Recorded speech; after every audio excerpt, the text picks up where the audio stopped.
Hello everyone, কেমন আছো তোমরা সবাই? মিষ্টিস ব্লগের নতুন একটা ভিডিওতে তোমাদের সবাইকে অনেক স্বাগত জানাচ্ছি। তোমরা হয়তো কিছুদিন আগের ব্লগটা দেখেছো যে আমাদের বাড়িতে আমার পিসি এসছে, পিসেমশাই এসছে, দাদা এসেছিল।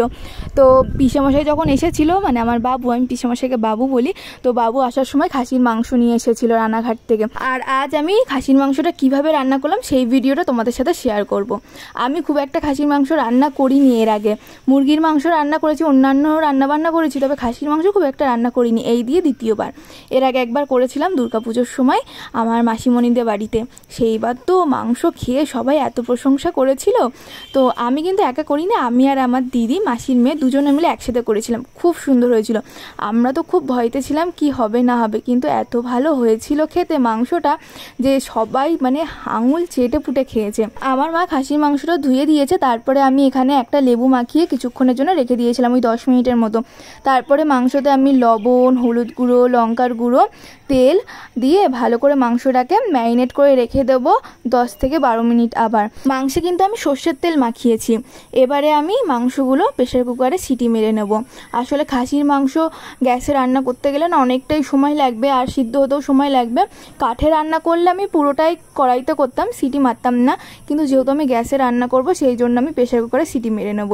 আমি মাংসগুলো দিয়ে দিয়েছি প্রেসার কুকারে, তার মধ্যে দিয়ে দিয়েছি কয়েকটা আস্ত রসুন। আমার আস্ত রসুন খেতে খুব ভালো লাগে। এবারে আমি মশলাটা করে নেব। তার জন্য দেখো আমি রসুন নিয়েছি, আর পাকা পাকা দেখে কাঁচা লঙ্কা নিয়েছি, আর নিয়েছি 2টো টমেটো। এগুলোকে পেস্ট করে নেব।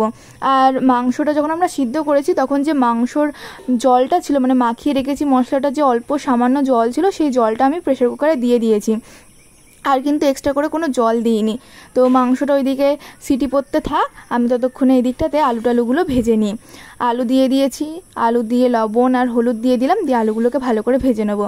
আলু দিয়েই দেখছি আমার কড়াই অর্ধেক হয়ে গিয়েছে, এখানে প্রায় 20 পিস মতন আলু আছে।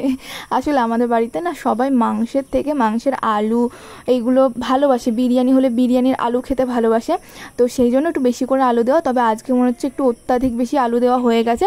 তবে আমি জানি আলু ফেলা যাবে না, সবাই খেয়ে নেবে আলু।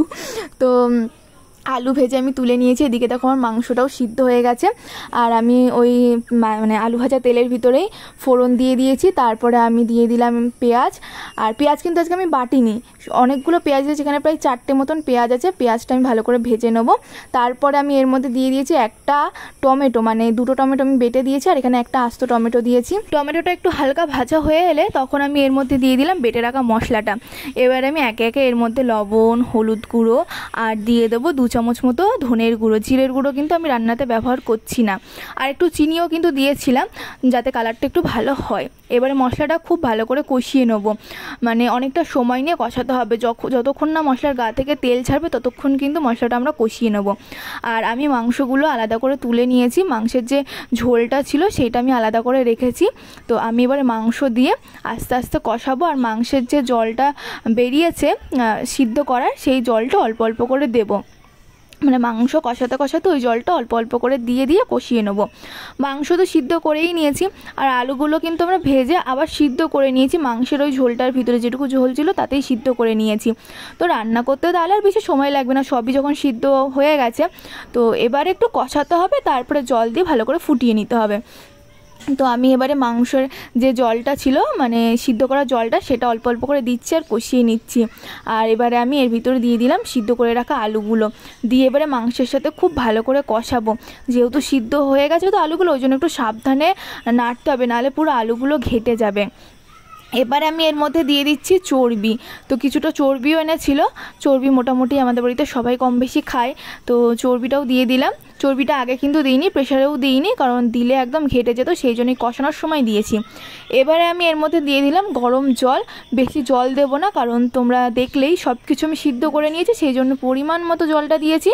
তো এবারে জল দিয়ে খুব ভালো করে ফুটিয়ে নিতে হবে। আর এর মধ্যে আমি দিয়ে দিলাম রসুনগুলো। রসুন তো সিদ্ধ করে নিয়েছি, কিন্তু ঝোল দিয়ে তারপরে রসুনগুলো দিতে হবে, নাহলে কিন্তু রসুনগুলো একদম গলে যাবে। আবার একদম টকবক করে ফুটে গেছে, নামানোর আগ দিয়ে মাংসের ওপরে আমি দিয়ে দিচ্ছি গরম মশলা গুঁড়ো। আর আজকে আমার মা ডবল করে ফোড়ন দিয়েছে, মানে তেলের ভিতরে আবার হচ্ছে জিরে আর শুকনো লঙ্কা ফোড়ন দিয়েছে, দিয়ে আবার কড়াইতে দিয়ে দিল, তাহলে খুব ভালো হয়। আর আমার খাসির মাংস রান্না একদম কমপ্লিট। খাসির মাংসটা খেতেও খুব সুন্দর হয়েছিল। ভিডিওটা ভালো লাগলে লাইক, কমেন্ট আর শেয়ার করে দিও।